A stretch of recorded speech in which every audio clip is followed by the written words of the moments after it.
Hello and good evening. Welcome to Mindful Life 213. I am your host Nathan Springer. Thank you for being here. It is the 26th of the 4th month in the year 2023.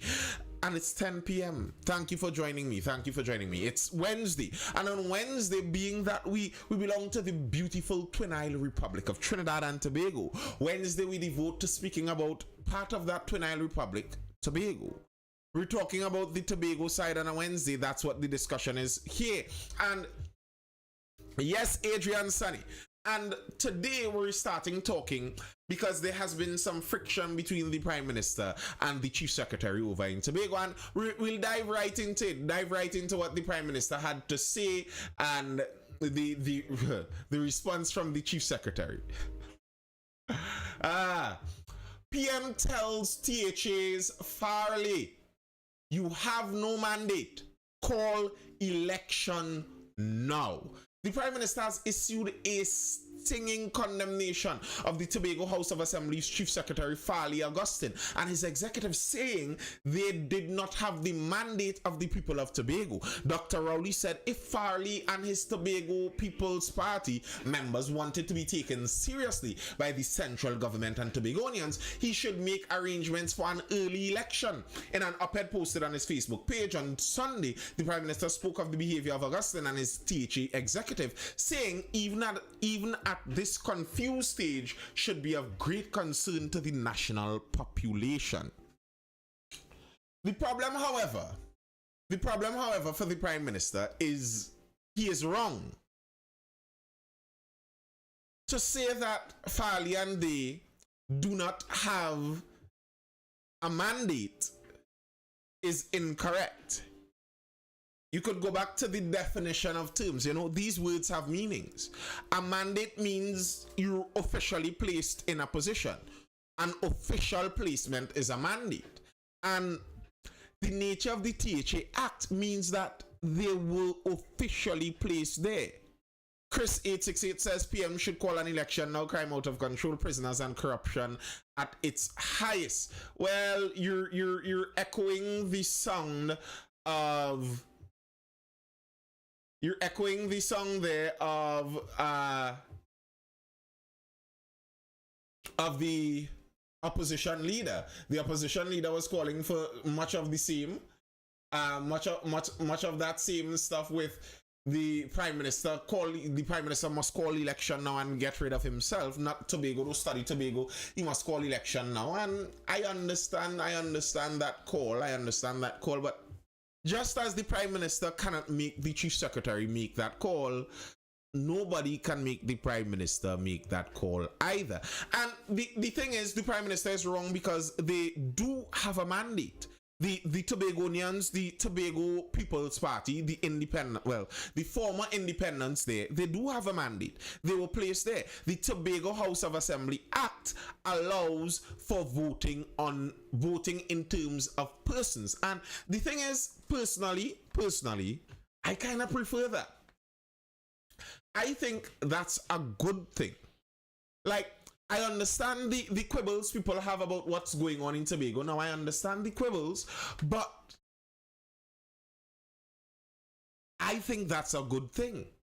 I think if we could get a country where people vote for the personalities that they're seeing in front of them, they vote for the person's track record, etc., where they vote for that primarily over the party selection, I think that would be beneficial to the people of Trinidad and Tobago.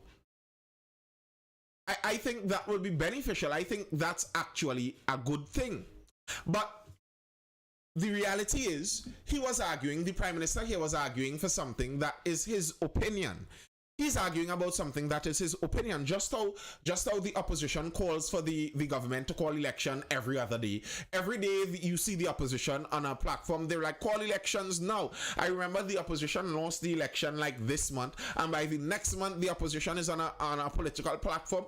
Call elections now. Like, what do you expect calling elections now to do? Like, okay, you're saying call elections now, Chris 868. Is the people on the ground making ruckus, but Farley and his band of I don't know. I can't speak for that. I don't know about the people on the ground.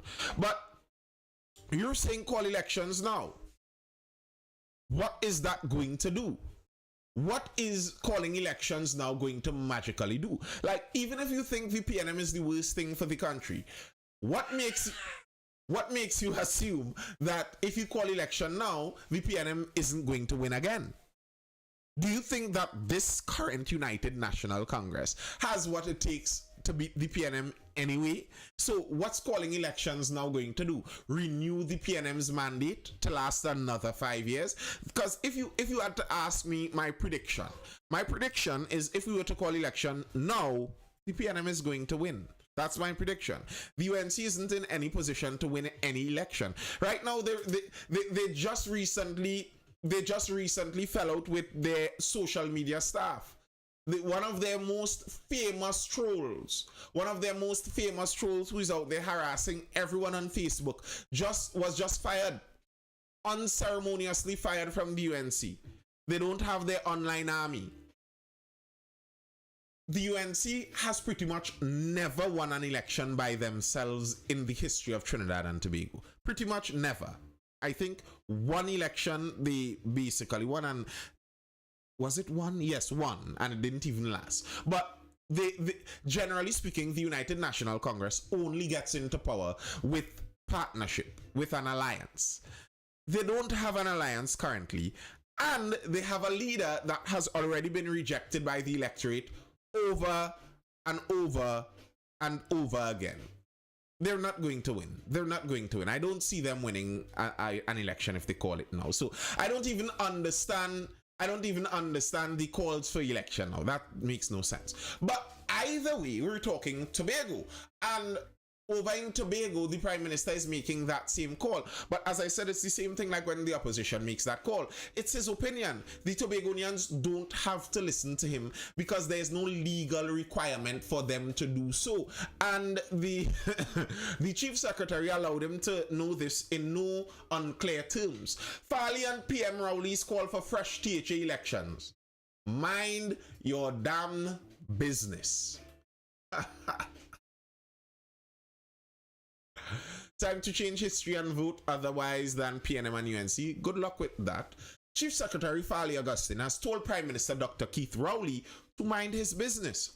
The response came in the wake of Rowley's call in an op-ed on his Facebook page on Sunday for Augustine to call fresh Tobago House of Assembly elections following his group of independents split with Progressive Democratic Patriots and announcement of the new Tobago People's Party. Augustine had avoided comments on the issue when Guardian Media approached him on Sunday at the Tobago Jazz Experience. He did not respond to calls and also was not at two of his official offices when this media house went to seek him for comment yesterday. However, on his personal Facebook page, Augustine posted a video of Dr. Rowley at a People's National Movement meeting saying that as Prime Minister, he stays out of Tobago's business. With his post, Augustine wrote, "Well, just mind your damn business then." Dr. Bishnu Raghunath said the PM's call mirrored similar ones made by the opposition UNC for him to call election amid a number of governance concerns. Very true. Very true. It does. It mirrors the same thing. It mirrors the same thing. As I said, it's the same thing like the opposition making a call for the Prime Minister to call election also.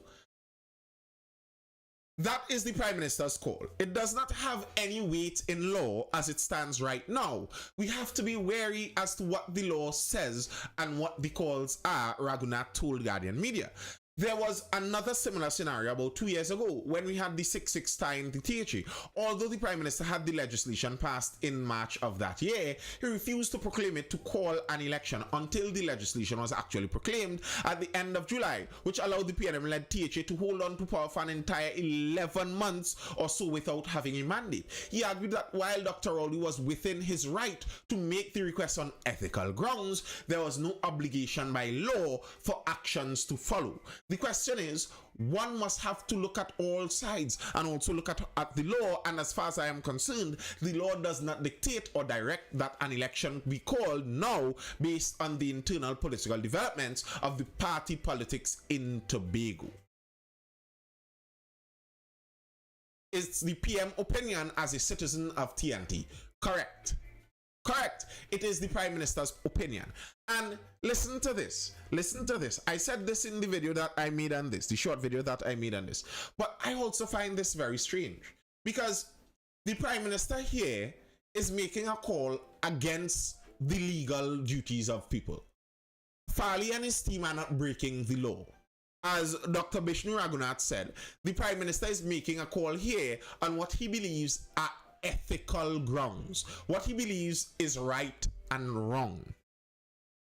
So then, isn't it strange that the Prime Minister condemns the Chief Secretary for doing the very same thing? Because in his condemnation here, the Prime Minister also condemned the Chief Secretary for his, what he called, childish attack on the Transport Division. The childish wanton attack on officers of the Transport Division in the discharge of their duty in Tobago, and the demand by the Secretary of Infrastructure and Transport that licensing officers from Trinidad not be allowed to function in Tobago. He called these things concerning, and he was very concerned about the THA's Chief Secretary doing that. But the Chief Secretary did the same thing that the Prime Minister just did. The Chief Secretary made some calls based on what he deemed were ethical grounds. As we discussed this before, what the Chief Secretary was talking about with the Transport Division is he believed the Transport Division officers, the licensing officers, were acting unethically. Not that they were breaking the law, but that they were being oppressive and unethical in the discharge of their duties towards Tobagonians. And just as the Prime Minister had all rights as Prime Minister of the country to make a statement on what he believes was the right thing to be done ethically, although it had no legal grounds to make the statement, then isn't the Chief Secretary within his right as the leader of Tobago to make a statement on what he deems were ethical grounds? Isn't it the same thing? To me, I see that as the same thing. So how can the Prime Minister be so offended by the Chief Secretary making a statement based on ethical grounds when he did the same thing? You're saying that the Chief Secretary cannot make the licensing division and the licensing officers stop discharging their duties in Tobago. And that's right. Just as the Prime Minister cannot make the Chief Secretary call an election, yet he still opened his mouth to say it. I think it's pretty similar.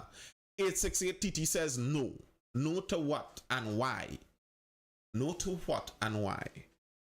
Like, just saying no doesn't change anything there. I see that as a very similar action. And many people criticize the Chief Secretary very heavily for how he criticized the licensing department. But to me, I consider that to be truly representing the people. Understand what the Chief Secretary is. He is the representative of the people. So if the people who elected the Chief Secretary are saying that we deem the actions taken by the licensing officers to be oppressive, then for the Chief Secretary to go to the public and say that, he is just doing his duty. Is he not? I understand. Chris 868 says I understand that, but honestly it would have been nice because it's shown clearly where the nation best interest lies. It's Chris 868. Chris 868. You're saying that the nation will do better if we decide not to vote for PNM or UNC. So, who would lead the nation better, do you think? Who can we put into leadership as Prime Minister of the country that is going to do so much better than the UNC or the PNM? And the name you call, ask yourself, has this person ever been around power before? How did they act when they were around power? And bear in mind, giving people a chance is not how you choose leadership for a country. Like, many people are of the view that it's bad. So how bad it could get, give somebody else a chance. I am not of that view. I am not of that view because I have read history and I understand that things could actually get much worse. You don't give somebody a chance for giving somebody a chance sake. Benjamin TT Paid Fig says, a grassroots person who is not affiliated with the rich, I can take the PM position, but I need a PNM and UNC are the worst. Okay. Joe said, try something new. What's it called when you keep repeating the same thing over and over and hoping for a different result? Well, that's the internet definition of insanity, I suppose you're dealing with there. But try something new like what? What do you mean try something new? I am not of that opinion. You see, it's like, okay, I am eating 7-pot pepper. I have 7-pot pepper on this side, and I have raw grass on this side. Neither of them are really appealing. I have some really hot pepper I'm eating here, and I'm eating grass on this side. Neither of them are really appealing. But they aren't literally wiping me out yet. You're telling me that I should just try something new for the sake of trying something new. You do understand there's a reasonable likelihood that the something new can be worse. That is a very likely possibility. You do understand that. Tennille Phillips has changed the constitution. Now you could get me to agree on some of those things.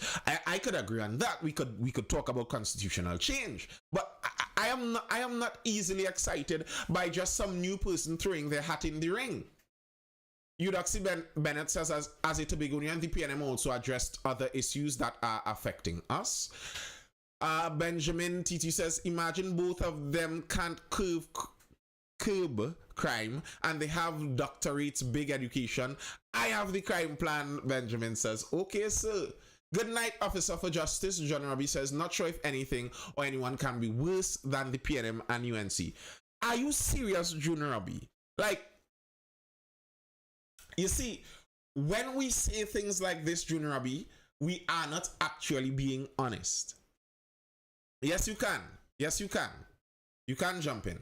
When we say things like this, we are not actually being honest. Not sure if anything or anyone can be worse. Like, Junior B, is Trinidad and Tobago the worst country to live in on the planet?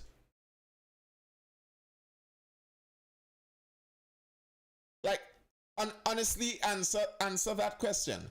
Is Trinidad and Tobago the worst country to live in on the planet?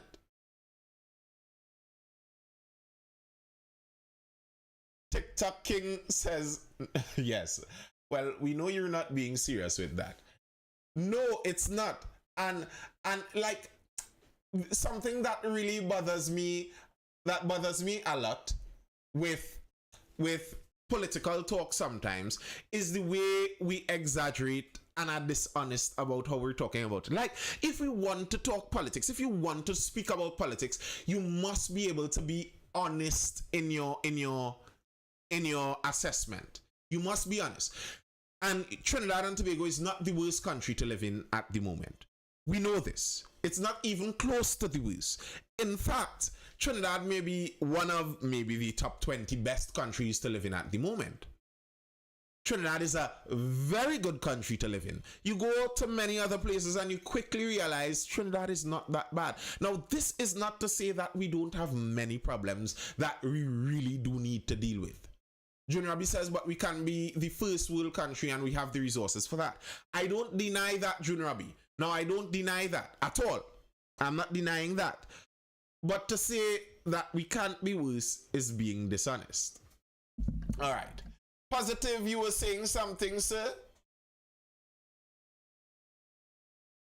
Yes, good night, Nathan. Good night to your viewers. Good night, sir. Last time I was up on this live, I remember saying, please read item number 25. Yes.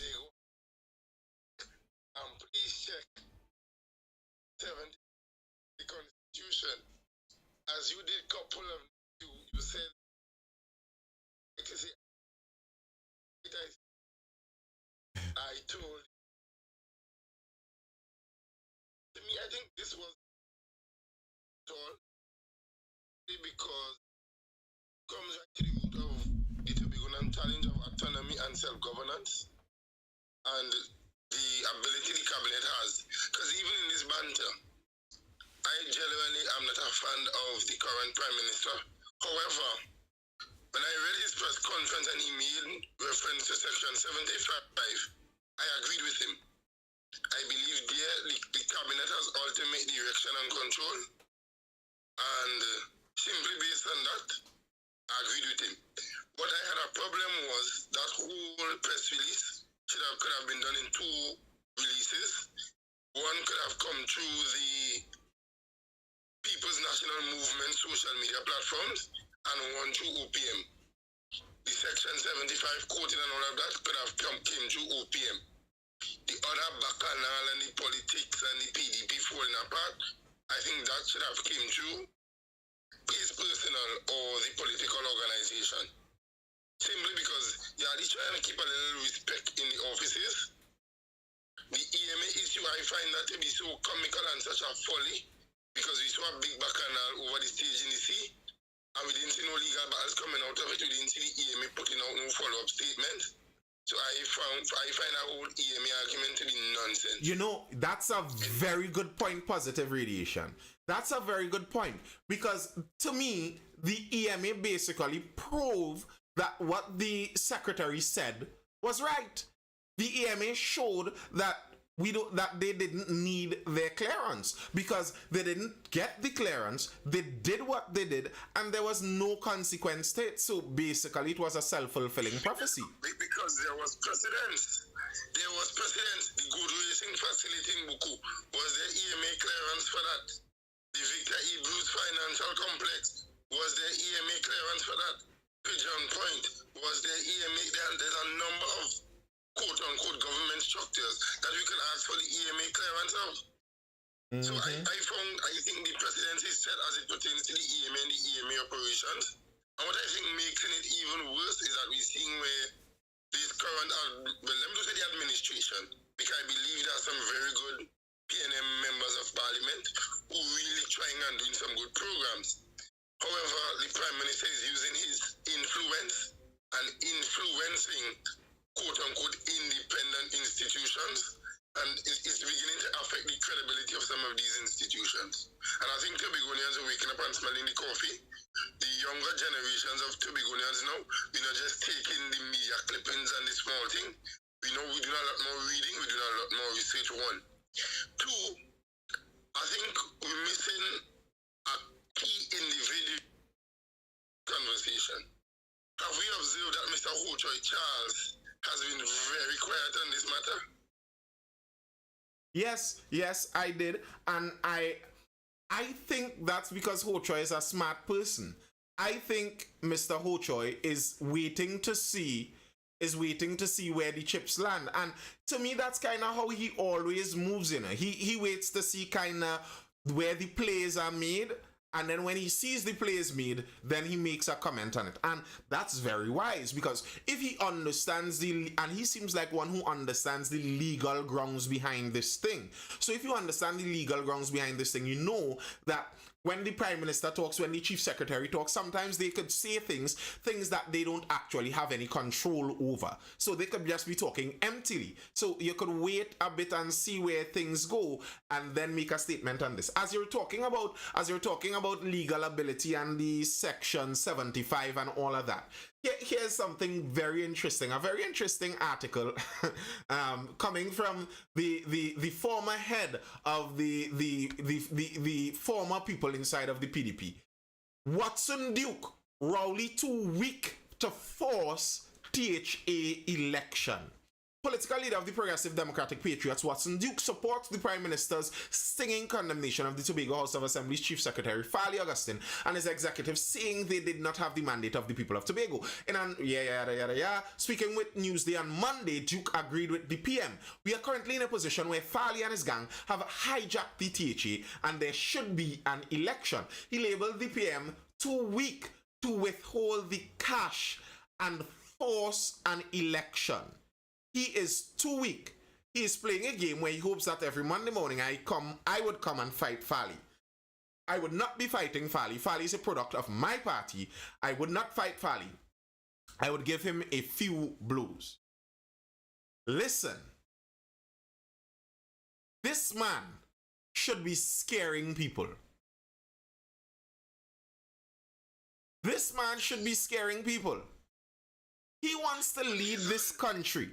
And you're hearing what the position that he recommends the Prime Minister take. Can any one of you imagine what this country is going to go through if the Prime Minister wakes up tomorrow and decides to starve Tobago of funds until the Tobago House of Assembly calls an election? Listen to me, that statement validates the exit of the independence and going on their own. A statement like that to me validates his true goals and his true intentions and how he actually sees Tobagonians. Because you can't control, or you're no longer the boss, so you can't dictate the pace. You're telling whoever has the responsibility here what to do, don't give them nothing and starve them to death. That shows that your underlying intentions were not correct in the first place. It doesn't matter that time until the true colors have been shown. And we are now seeing his true colors. Very true.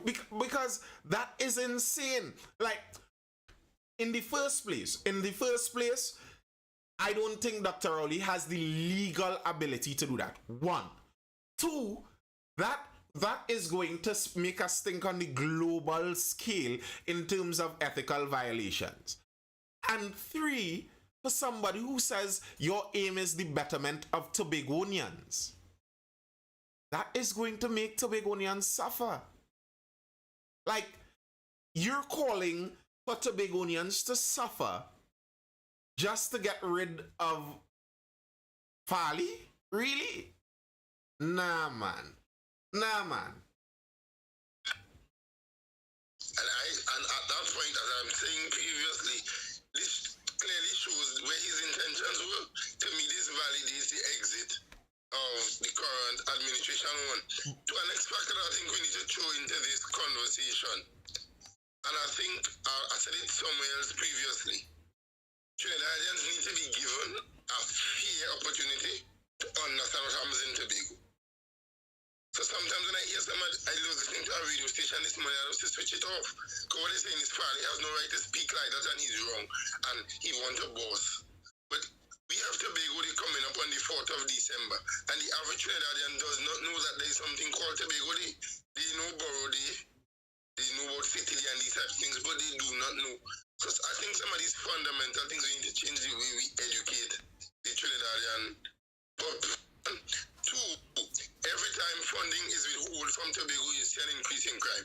Just look at it historically. As well as any time you have a split in political organizations in Tobago that does not support the PNM usually wins. And when you combine the votes that go left or right, you realize if those teams hold one head, they would have defeated the PNM previously. And what Fali had was the ability to pull all of those fractures together and go as one force and bring them under the one PDP banner. That's why you saw forwards and a number of different groups coming together. Once you have fracturing, the PNM thrives on fracturing. It thrives on divide and conquer. And I think Mr. Duke is trying to play into that.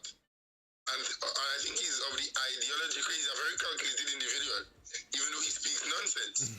He's seeing if he creates a level of division, he'll go back to the PNM and he will be able to build and go again. Well, but here's something that I wonder positive. Because to me, I am not surprised by any of, as many people in the chat are saying, I'm not surprised by anything that Mr. Duke says. Like anybody surprised by anything that Mr. Duke says, they are the ones that should feel bad, because this has always been who the man was. So my thing is, I find it kind of odd that the entire group chose this man as the leader. And that has always been something that to me cast a shadow on them. Because yeah, they could say what they want to say about Mr. Duke now, but all of those people selected that man to lead them. What does that say about those people?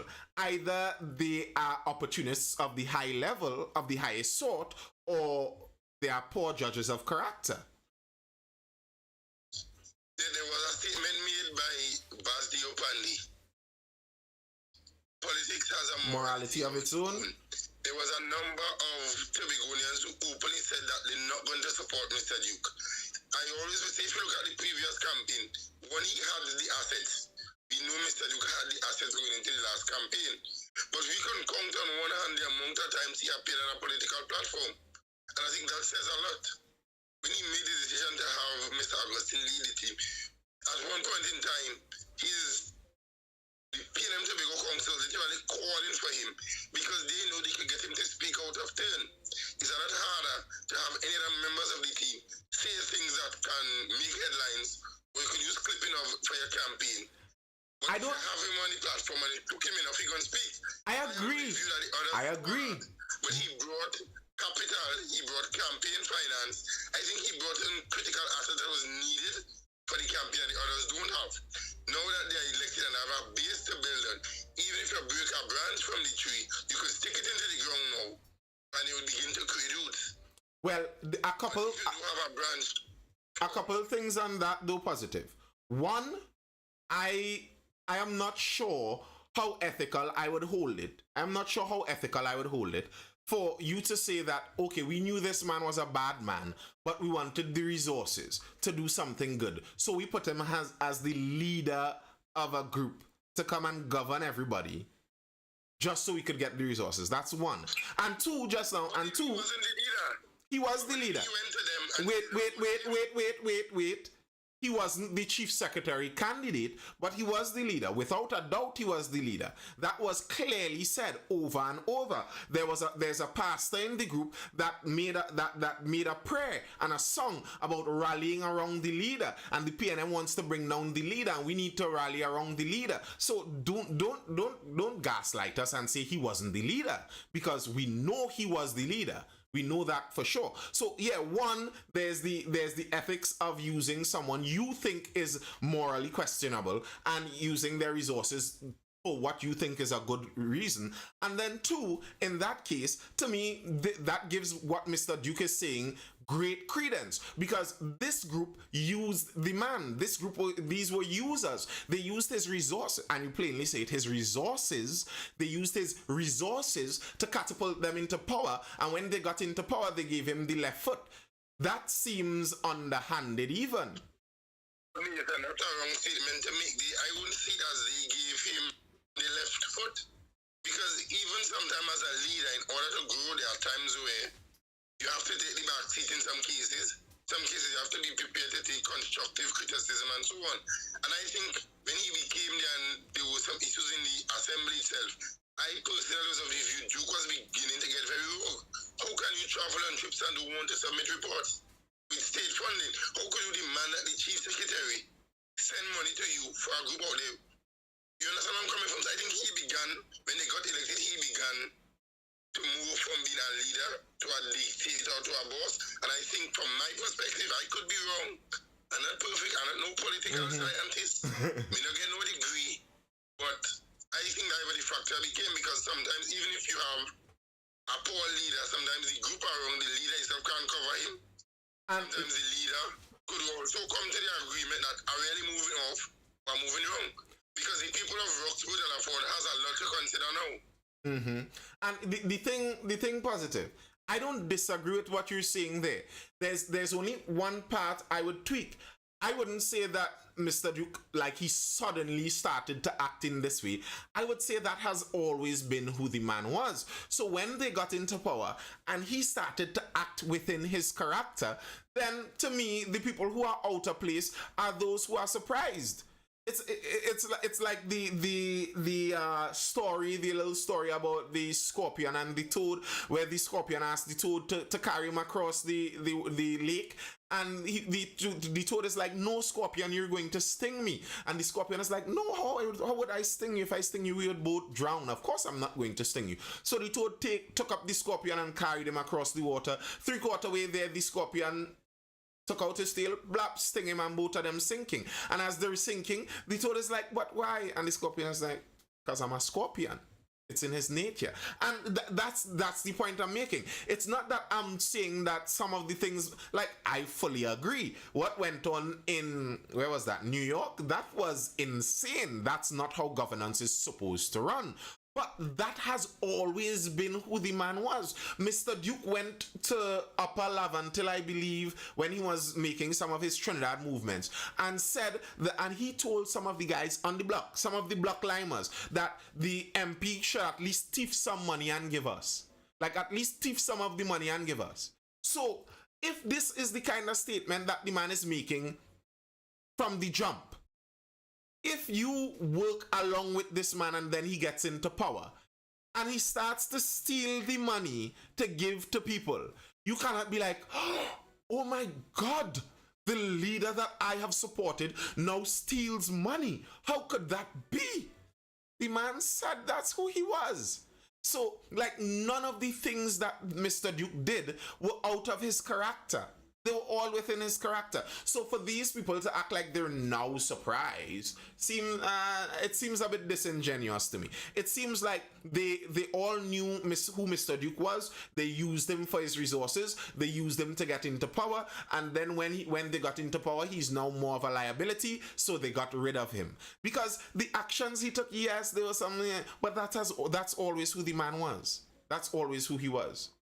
Sean says Duke was used to gain ground and for their financial benefit, just like Jack Warner was to the UNC.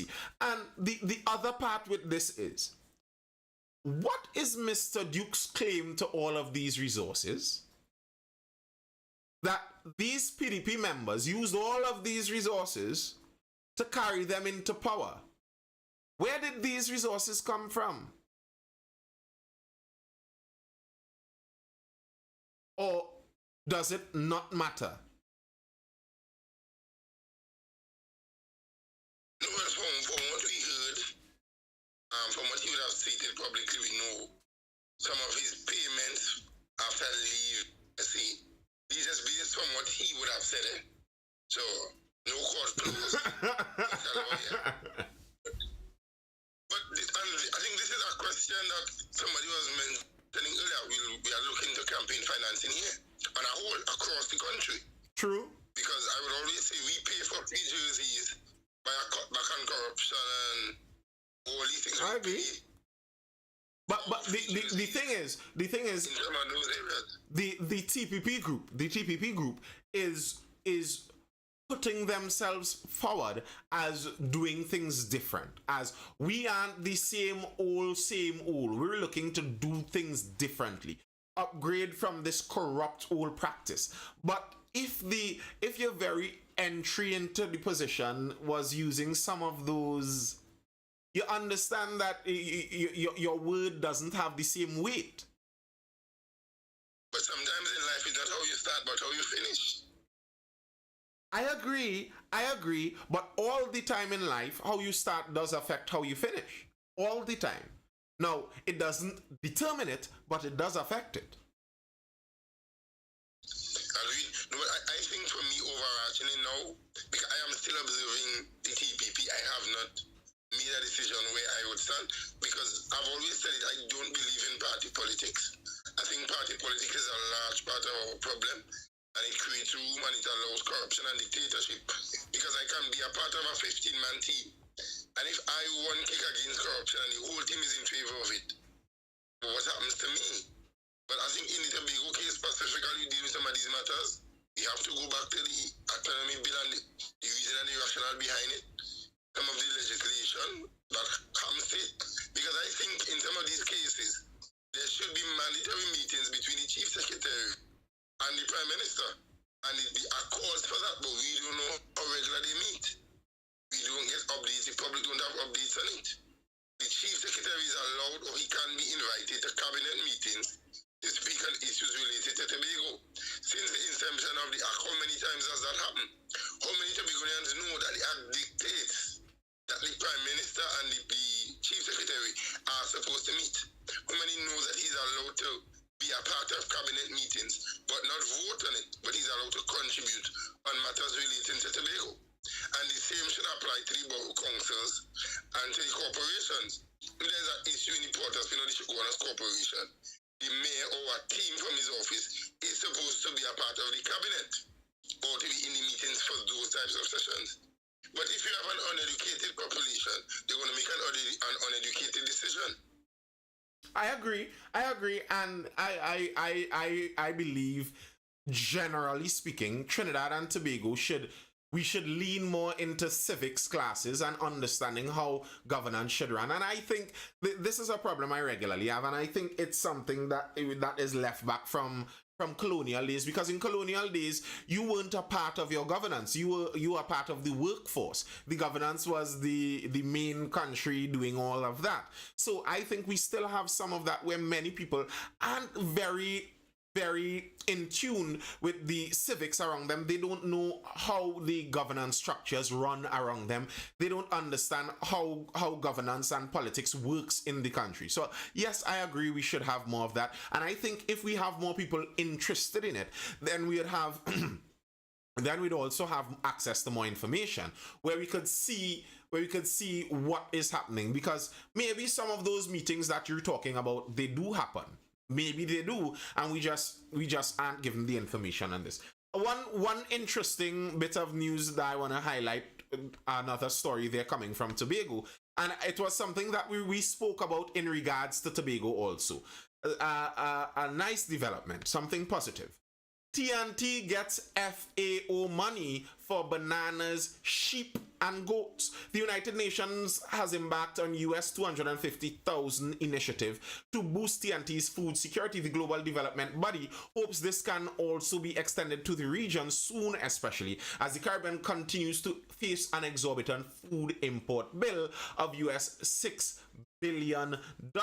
The first 3 components will initially take place in Tobago, and once successful will be expanded to Trinidad and then to the rest of the Caribbean, Robertson said. On the decision to select Tobago, he explained, it is looking at food and nutrition security. Tobago has traditionally been an island that has the potential to produce its own food, and over the years, it has lost this opportunity. Positive, I read that line and I remembered you saying something nearly identical to that. Tobago has traditionally been an island that has the potential to produce its own food, and over the years, it has lost this opportunity. In detailing the banana aspect of the initiative, Robertson said this particular fruit was selected because Tobago imports most of its bananas from Trinidad and the rest of the region, and therefore the project is aimed at making the island more food secure and self-sufficient. The type of banana being used is the Grand 9, which is high yielding. Robertson further explained the FAO, in collaboration with the Tobago House of Assembly, will introduce these banana plants via tissue culture. The source plants, Robertson said, were sourced from St. Vincent, known for its high quality bananas. What is really good for Tobago is it has its own tissue culture lab that produces the banana plants. That is a good way to start, because those banana plants can give you up to $40 to $50 pounds per bunch, he noted. Such bountiful production can also enable farmers to reap more financial rewards, etc., etc. Trinidad getting... I'm just surprised that Rooney is not here tonight. I told Rooney a lie. My favorite secretary right now is the Secretary for Agriculture, because Secretary Pantin is firing on all cylinders currently. But I think I support that initiative fully. And I remember sharing some tips, even where you can get the dashing cereal and so on. So I support that initiative as well. And I must also commend the Minister for this thing, Minister Penny, for supporting a lot of these initiatives. Because most of Tobago international grant funding and those kind of things usually comes through Minister Beckers, and she's usually on the island a lot. She usually shows interest in Tobago. And I honestly support her for that initiative. But it's not for the Tobagonians to see the value in the project, for Tobagonians to prepare for that type of development, and for my generation to begin to get back into the fields and to the guns and make investment And your generation is... I do have plans from that tissue culture center as well too. And your generation is a very good part to note in that, making farming more technology savvy. Trinidad's farming community is expected to be one step closer to modernization, as the project also aims to enhance an app that is already being used by NAMDEVCO. The app FarmView was established with the help of the Cropper Foundation and the Inter-American Institute for Cooperation on Agriculture. Robertson said, as it currently stands, NAMDEVCO has a system where it does not have all farmers on its database and therefore cannot tabulate all the country's produce. NAMDEVCO has data on a select number of farmers, and the data they have, they can tell what these farmers are producing at a particular time. So these kind of things, I think, would see a great benefit in our agriculture. And as you said rightfully, positive, I think it's for the Tobagonians to hold on to this correctly. Like, don't approach this as a lot of the things in Tobago and in Trinidad too, but Tobago seems to have some particular struggles with this. You don't approach it like the government, what kind of thing. You don't approach it like, okay, we got this donation to do this, so we're just going to wait on the donation to come again, and then a next donation to plant the crops next year, and a next donation. No. This is a business. Someone helped you start the business. Now you have to get into it serious like a business. I think that's one of the main problems we face, and that's a problem we face because of the government inside of a lot of those things. The businesses aren't run like businesses. We also look at partnerships, because I may be a very good farmer, but I may not be a good accountant. I may not be a good marketer. So instead of having this banter and this political backward forward, what I would expect to see from a program like Businesses where it fits is now we begin to teach the economics of farming basically now, because we saw the APAP program being rolled out.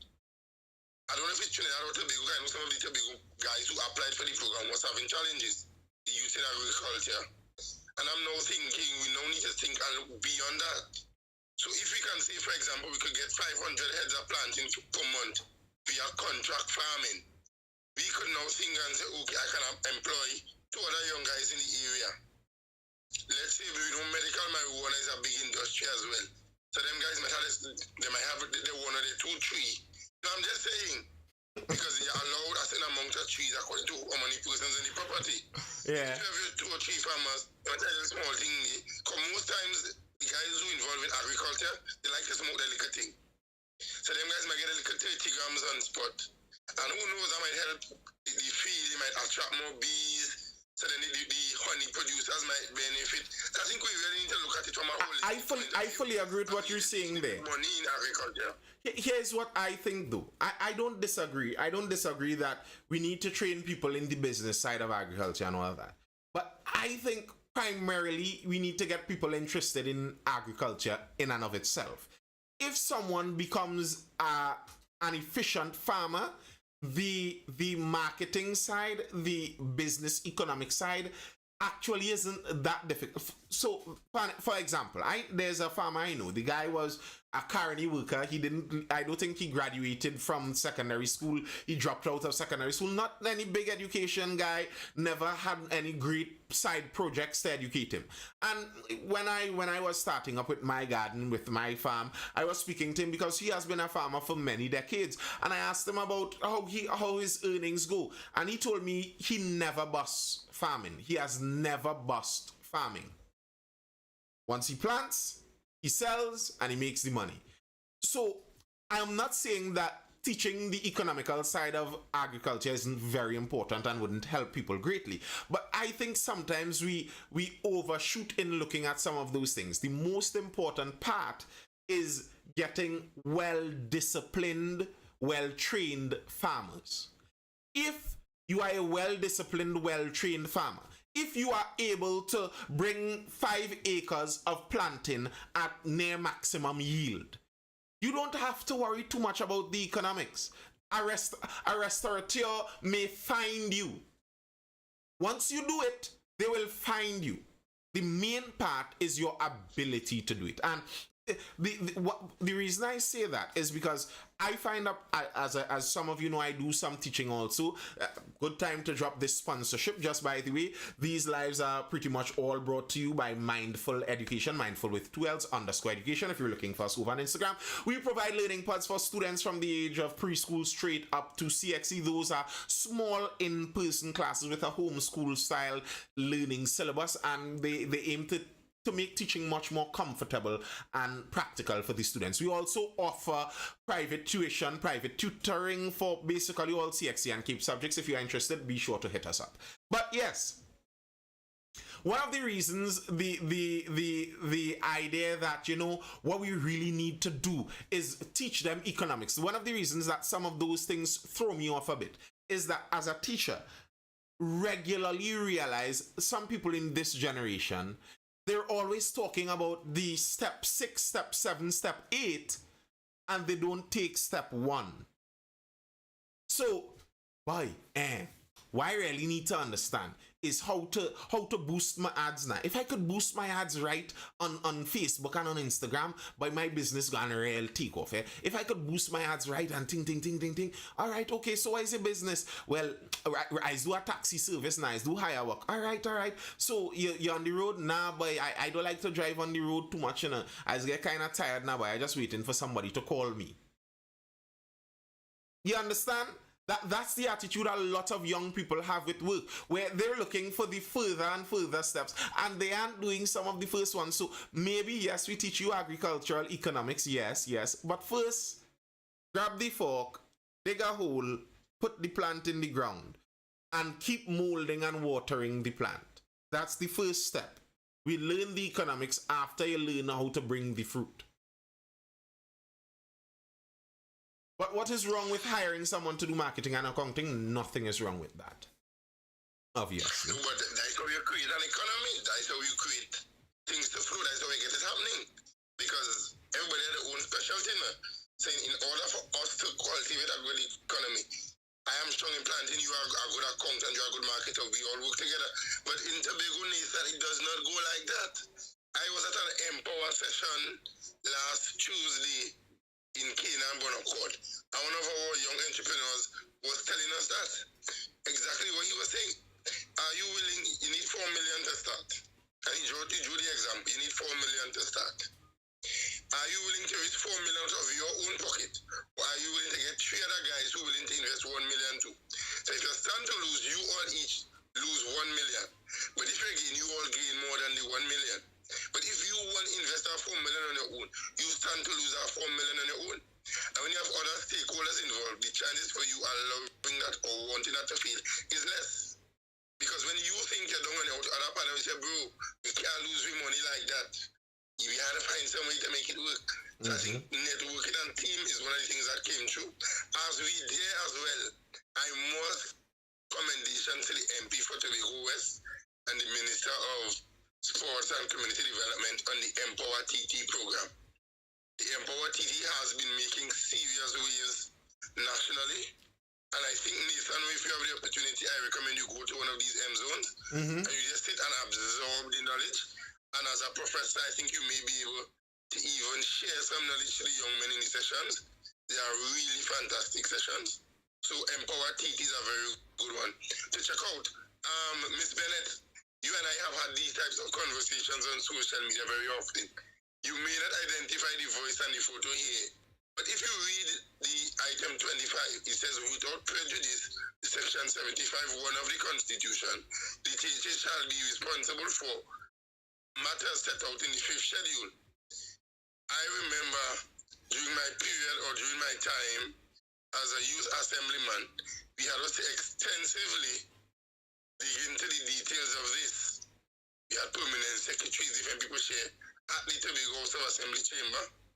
And the conclusion that the team came to, Cabinet can override the decision. Ultimate direction and control rests with the Cabinet. It sounds wrong. But wait. But just now positive. Cabinet can override the decision is not the same thing as Cabinet has to make the decision. So that means that the decision is still within the hands of the THA. and they make the decision, and then Not if the necessarily. so what is it then? Not necessarily, because what will happen? Well, from my interpretation of it, so I'm not a lawyer, as I said. I'm not big into that. But I like to watch governance and political systems. From the intention we got from it, then is like with issue licensing. The law gives the transport commissioner the ability to make those decisions, but the transport commissioner is not accountable according to the Motor Vehicle and Transportation Act. The transport commissioner is basically accountable to the minister who gives the or who makes the appointment, not necessarily the chief secretary. So he could come and do that and go, and the chief secretary could basically say what he wants and make noise, and they could use the fifth schedule as reference and all of that. But the Motor Vehicle and Transportation Act gives that power to the Transport Commissioner of Trinidad and Tobago. I don't know if you're getting me here. But that has to do with It's like they give it and they take it back. no, but wait. That has to do with something that is centralized between Trinidad and Tobago. So like the TTPS is the Trinidad and Tobago Police Service. So there isn't a commissioner of Tobago and a commissioner of Trinidad. The commissioner of Trinidad and Tobago has a say in what goes on in Tobago. So the transport commissioner of Trinidad and Tobago has a say in what goes on in Tobago too. I understand that. But when you're talking about things like state lands and the use of state lands, if it's within the THA's control, but the central government has override power, it's still under the THA control. The government, the central government has to veto it for it to be undone. And then if they veto it, that makes news. Everybody knows that the THA wanted to do something in this direction and they vetoed it. But to me, in general running of Trinidad and Tobago affairs, you almost never hear the central government in Trinidad vetoing any decision the THA makes. That's something you almost never hear. It has happened. It has happened. I didn't say it hasn't happened. I say it almost. Actually, before the PNM took control of, and Ms. Bennett, this is why I personally supported the Prime Minister on this particular issue. Generally, Nathan and this person on the live will tell you, generally I don't. But I supported him on this issue.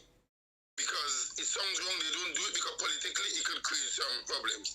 And it has happened, but it would not generally make much of mainstream media.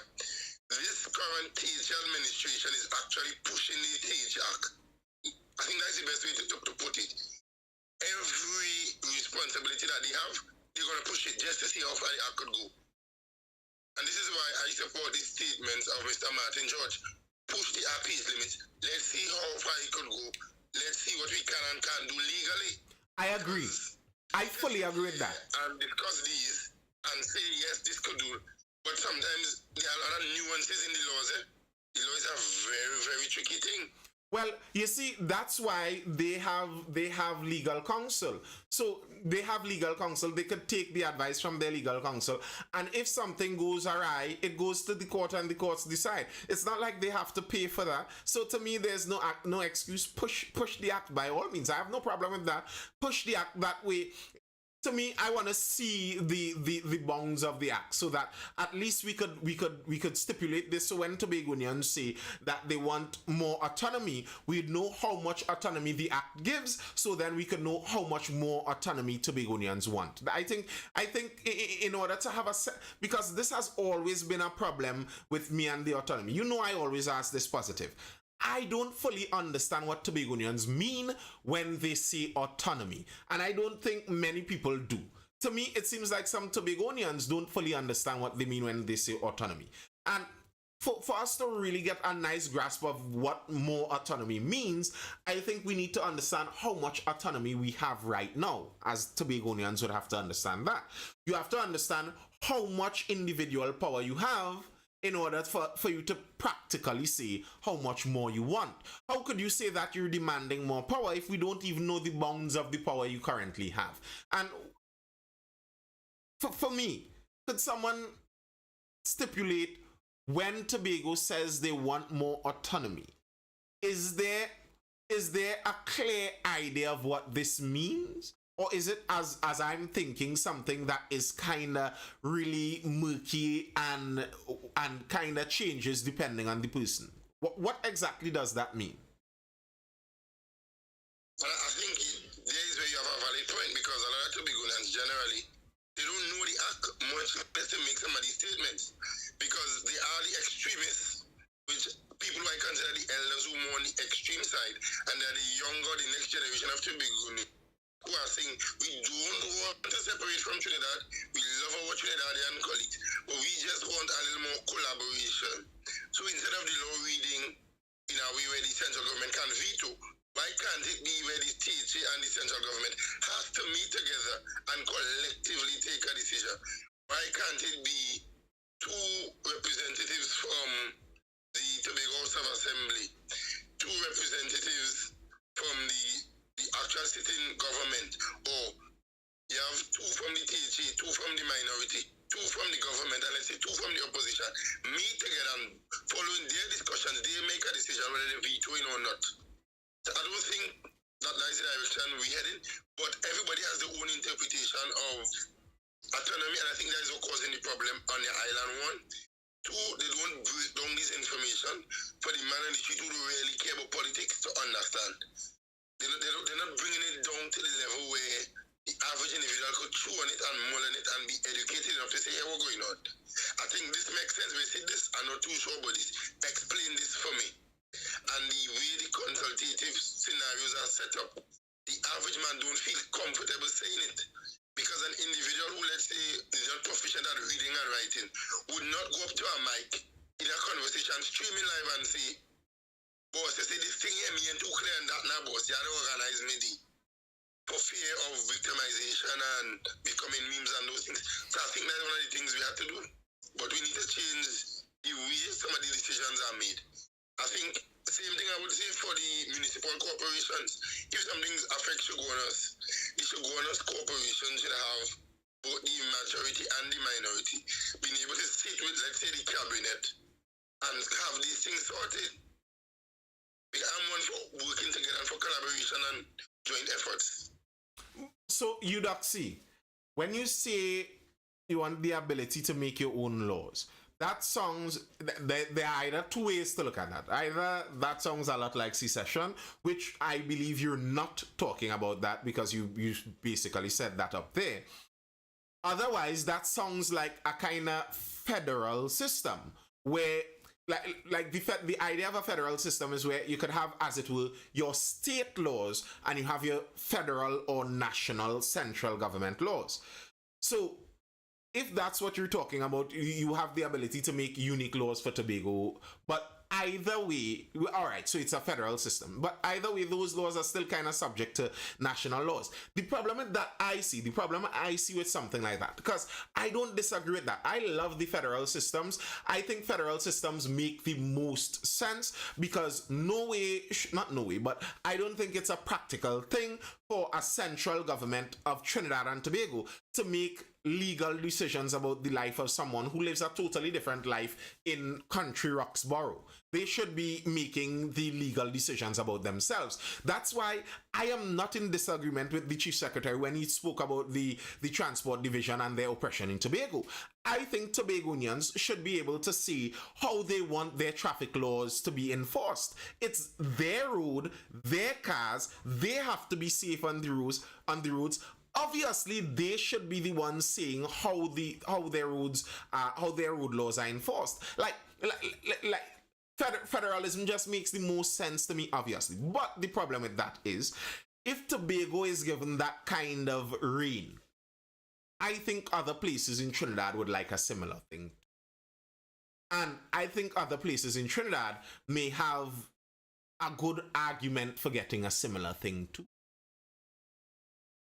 And I also think if we were to do something like this, we would help ourselves in the crime situation. Now, this is one out of left field. What good? This is one out from left field. But I think something like this would help us in crime. I would love to see some, like, let's think about it, not even on the full government side, just on the police side. If you could elect a sheriff, let's say you vote for the sheriff of Tobago, a Tobagonian policeman, and the Tobagonians vote for who they want to be the sheriff of Tobago. They control law enforcement in Tobago. Can you tell me law enforcement wouldn't be better in Tobago? Don't you think it would be better?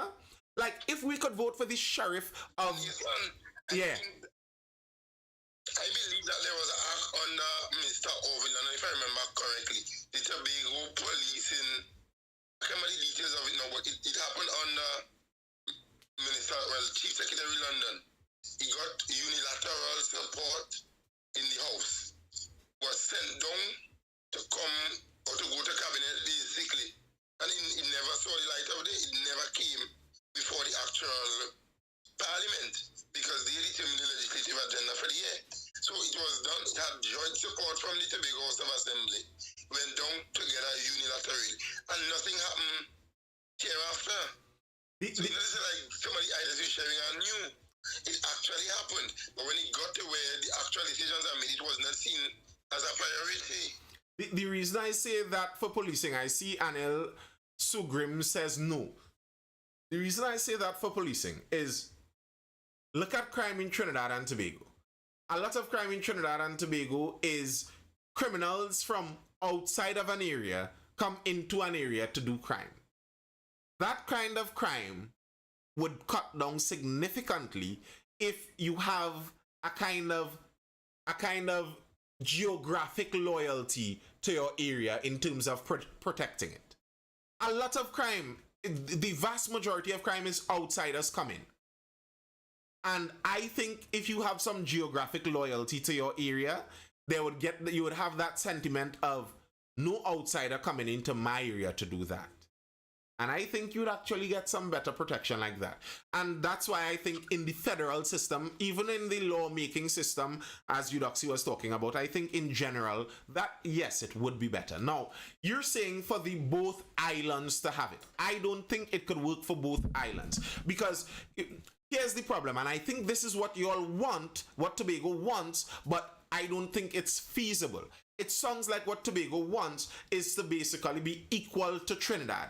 Trinidad and Tobago are basically equal partners in a partnership agreement to be a country.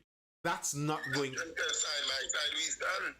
Sorry. Together we aspire. Together we achieve. Side by side we stand. Together we aspire. Together we yes. achieve. What greater betterment of all and country and these nice. Yes, you're right. But what that is talking about, this side by side we stand, is people, as in you and I, as citizens of Trinidad and Tobago, stand side by side. But if you're talking about regions, about districts, you're not going to get Tobago to be, as it were, an equal partner to Trinidad because they are not an equal partner to Trinidad. Literally. It's like the United Kingdom. The United Kingdom is made up of Britain, Wales, and Ireland, Northern Ireland. And you will not, Wales, Northern Ireland, and Scotland cannot get to be equal partners with Britain. They've requested it many times. They've wanted it many times. But the reality is you will not get it because you are not equal partners. You are not actually equal partners. So, But Scotland has a level of autonomy. Wales made that attempt. I visited Wales as a part of a study tour, examining some of these exacting points. And it's so ironic that the actual chief secretary today was a part of that tour with a number of secondary school students. And he walked us through some of those processes. I think he has a clear understanding as to how some of these things work. I've been to the Senate in Wales, which is a nice glass building, and the nice transparency talk and so on. I've been through some of these things. One thing we need to also look at when we consider in this conversation, one country, two islands, two different cultures. Because I always say Tobagonians we like the Mako, Trinidad's Mako too, but like our Mako like Tobagonians. That is the reality. And because of our Makosa's culture, crime in Tobago should not be a problem to solve. Just as we have a challenge trust in law enforcement. Say something happens, oh my me, I say something. I'm the police station, but I would call me police partner. You understand where I'm coming from? But here's what I mean.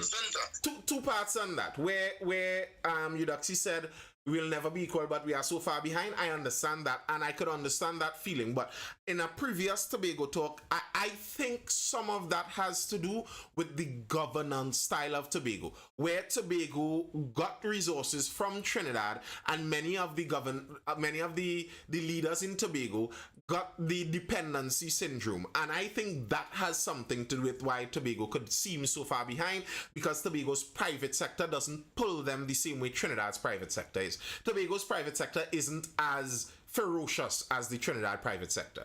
And I think some of that has to do with the governance style. That's one. And where you were talking about positive radiation with the different cultures, 2 islands, 2 different cultures. And this was, I probably didn't get explicit enough when I'm saying this. But okay, if Tobago has a different culture from Port of Spain, the difference in culture Tobago has from Port of Spain, I think, is just as much different as the difference in cultures from Penal and Port of Spain too. Penal has a different culture than Port of Spain. So what I'm saying is, if you're using the culture logic, is there a problem with my song? Not to my knowledge. If you're using the cultural logic for reasons for more self-determination, then that's what I'm saying. We'd have to get some more of that across the entire island. We'd have to get some more of that across the entire island. We'd have to be able to have that self-governance in much more districts than just Tobago. There's the history of Trinidad, history of Tobago, and history of Trinidad and Tobago. Yes, that is true, Aleki. But I don't think that's relevant either way. Here's the reason I don't think that's relevant. In the United States, there was a separate history of Texas and there was a separate history of Louisiana, but that's irrelevant right now. They belong to the same country. I understand that history was different and all of that, but leaning on that to try and make a difference now, I don't think is an effective argument. Some people from Penal could say that the majority of people in Penal came from one area in the world, while the majority of people in Tobago came from another area in the world. So that's good enough reason to have separate governance styles too, not so? In Tobago, the person who did the crime is family with an officer who's a corporal and a sergeant. Whoa! So, whoa! Listener, don't come with the clues. Mine. Comment as well too. So that all affects the way we govern as an island. Because if something happens, and let's say you don't want to take it, you quicker might say, hey bro, you gotta pull up your socks dead. There's embarrassing the family. We do all your show up on a particular page, run by a particular journalist dog, you're not organized. You have to pull up your bedroom culture a little bit more here, because it's so close in it. So you pull up your bedroom culture, it's serious. I don't see my dog on a particular page. You have a particular journalist who look for the worst picture you have up on Facebook to attach to your name. So, and you are saying to the Tobago itself, there are some nuances in it. And I think that is even the crime in Tobago, the murders in Tobago, majority of them are solved. Yeah, Majority of them I noticed that. I have noticed that. Still lead to convictions.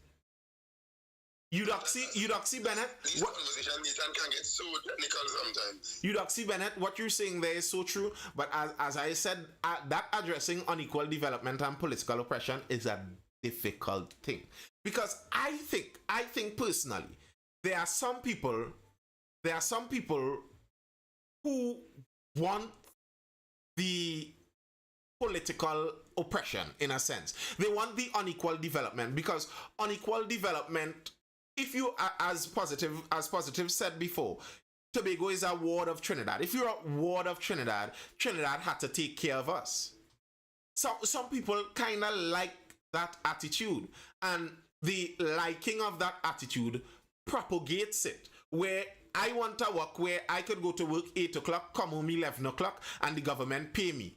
Okay, you can get that. But if you get that, you have to understand that the rest of your island isn't going to develop. That slow, laid back, shoot in the wind kind of thing where the government pays you for existing, you could do that and then remain a backward island.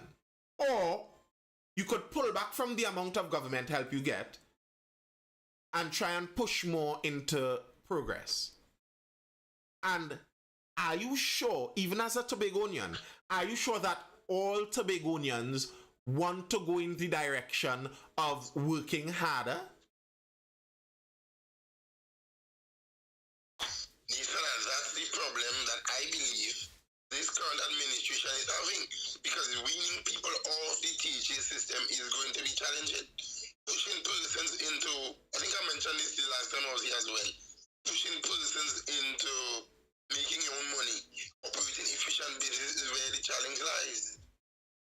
And the same thing Robinson is saying is your mindset has to change.